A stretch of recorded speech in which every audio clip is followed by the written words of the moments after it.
Un gobierno secreto. En los años que siguieron a la Segunda Guerra Mundial, los Estados Unidos se enfrentaron a toda una serie de acontecimientos. Acontecimientos que cambiarían más allá de lo imaginable no solo su visión de futuro, sino el de toda la humanidad.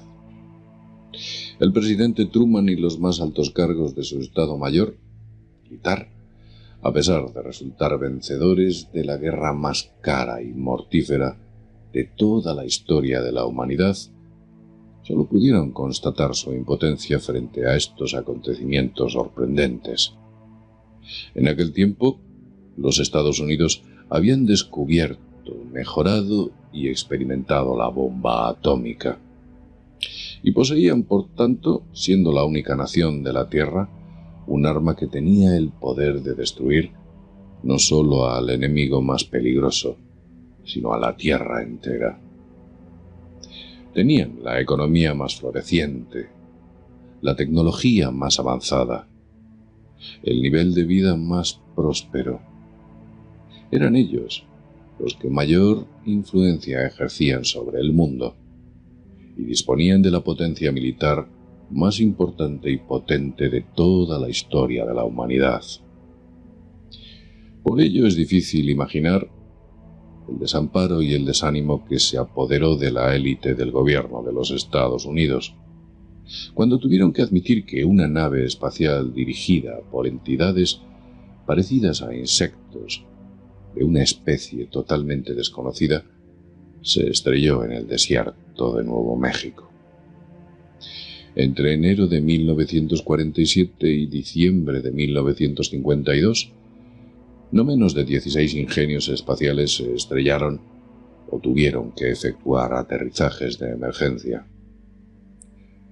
Se descubrió entonces 65 extraterrestres muertos y un superviviente, que fue inmediatamente ocultado.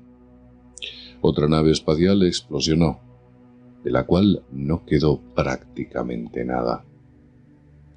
De estos acontecimientos, incluidos el de la nave espacial que explosionó, 13 tuvieron lugar en el interior de los Estados Unidos, 1 en Arizona y 11 en Nuevo México. También otro más ocurrió en Nevada. Adicionalmente, 3 casos se produjeron en otros países, uno de los cuales era Noruega y los otros 2 México. Las observaciones de ovnis eran tan numerosas que los medios disponibles para examinarlos y evaluarlos de forma seria se revelaron insuficientes. Una nave espacial fue descubierta el 13 de febrero de 1948 en un altiplano de los alrededores de Aztec, en Nuevo México. Otra se encontró el 25 de marzo de 1948 en Hart Canyon, cerca de Aztec también. Medía 33 metros de diámetro. En total, 17 cadáveres de extraterrestres fueron retirados de esas 2 naves y, por supuesto, ocultados. Pero peor aún fue el hallazgo en el interior de estas naves de una gran cantidad de restos humanos. El pánico y la consiguiente desmoralización hicieron presa a los científicos. Los documentos clasificados en un principio como secretos se convirtieron inmediatamente en estrictamente y altamente confidenciales. Se echó sobre ellos un velo de silencio aún más espeso que en el llamado Proyecto Manhattan. En los años que siguieron a estos acontecimientos, figuraron entre los secretos mejor guardados de la historia. En diciembre de 1947, un grupo especial de científicos americanos de alto nivel se constituyó para el estudio del fenómeno, bajo el nombre en clave de Proyecto Sign. Debían estudiar el fenómeno. Sign dio lugar en diciembre de 1948 al Proyecto Grudge, con el fin de desinformar y al mismo tiempo de reunir nuevas informaciones se constituyó en el marco de Grudge el proyecto Blue Book, el famoso libro azul. El proyecto Grudge redactó un total de 16 volúmenes en el año, incluido el controvertido texto del famoso Grudge 13, en el que Bill English y Milton William Cooper llegaron a estudiar y leer, e incluso a dar a conocer públicamente. Se constituyeron equipos nombrados los Blue Team, encargados de ocultar los ingenios voladores, así como sus ocupantes vivos o muertos. Estos equipos fueron nombrados más adelante los Alpha Team, en el marco del proyecto Bones.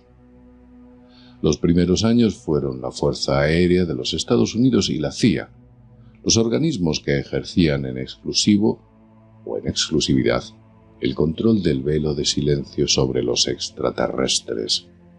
De hecho, la CIA se denominó Grupo Central de Inteligencia cuando se fundó por la orden presidencial y tenía como misión exclusiva asegurarse de la existencia de los extraterrestres.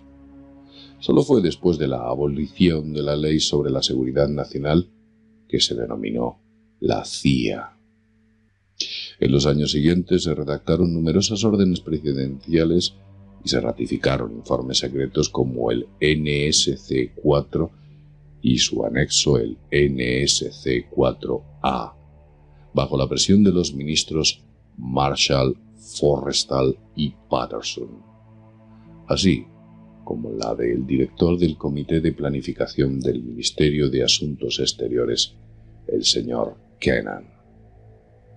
Asimismo se ampliaron las competencias secretas. El NSC-10 y el NSC-10-2 se le aplicaron sobre este secreto, el gran secreto de los extraterrestres. Mientras tanto, el ministro de Defensa James Forrestal se enfrentó a esta conspiración de silencio. Era un tipo idealista y religioso, partidario del derecho a la información.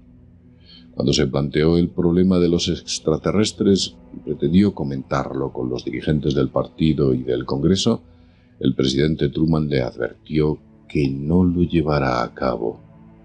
Pero Forrestal insistió en su tentativa. Percatándose de que era vigilado, muchos de aquellos que desconocían la verdadera trama de los hechos por él relatados lo tildaron de paranoico.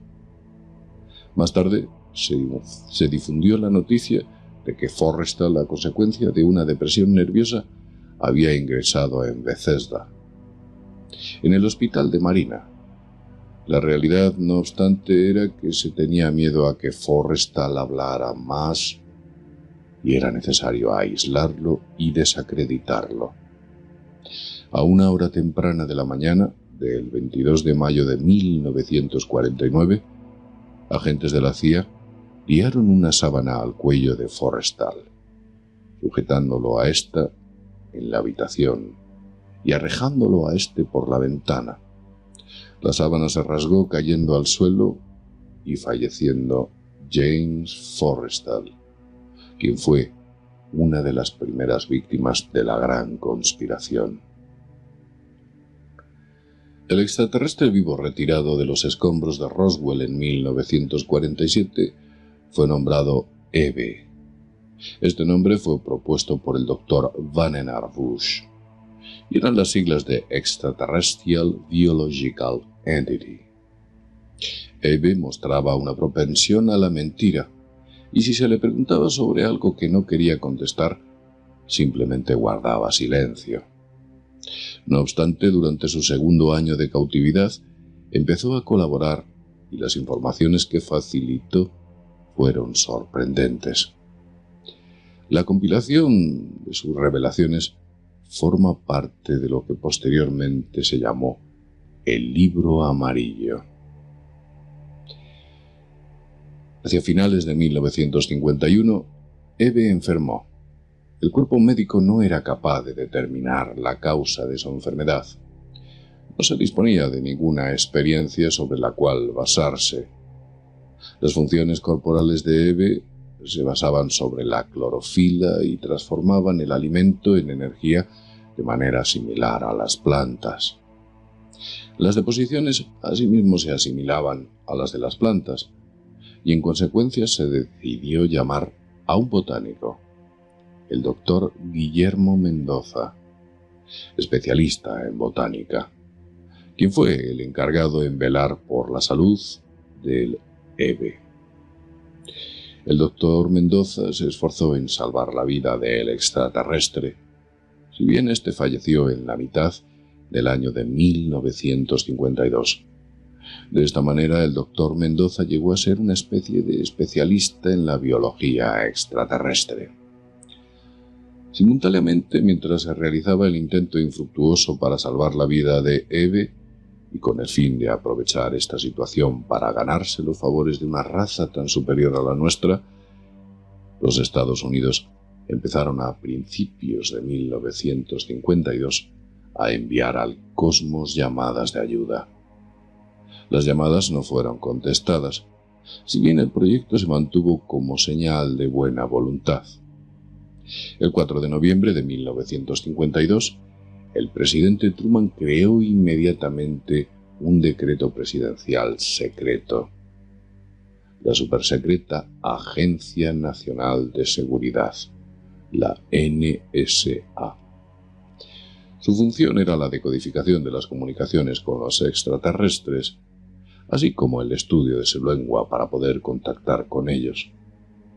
Esta era la tarea más urgente, y se mostraba hasta el punto en el que se había progresado. Esto se llevó a cabo mediante el proyecto llamado Sigma. Además, la NSA debía de vigilar en el mundo entero todas las comunicaciones y emisiones de mensajes terrestres o extraterrestres, con el fin de obtener información para los servicios de información. Mientras tanto, por otro lado, deberían ocultar la existencia de los extraterrestres. El proyecto Sigma tuvo el éxito esperado. La NSA mantenía asimismo el contacto con la base Luna y otros proyectos espaciales secretos mediante el decreto presidencial. La NSA permanecía por encima de todas las leyes. La NSA aún hoy está encargada de gran cantidad de funciones y es en realidad el servicio más importante de estos servicios de información. Recibe en la actualidad el 75% de los presupuestos asignados a los servicios de información. El presupuesto del director de la CIA hoy en día es solo una cortina de humo para engañar al público. El verdadero trabajo de la NSA es aún hoy la comunicación extraterrestre, además de otras operaciones muy específicas.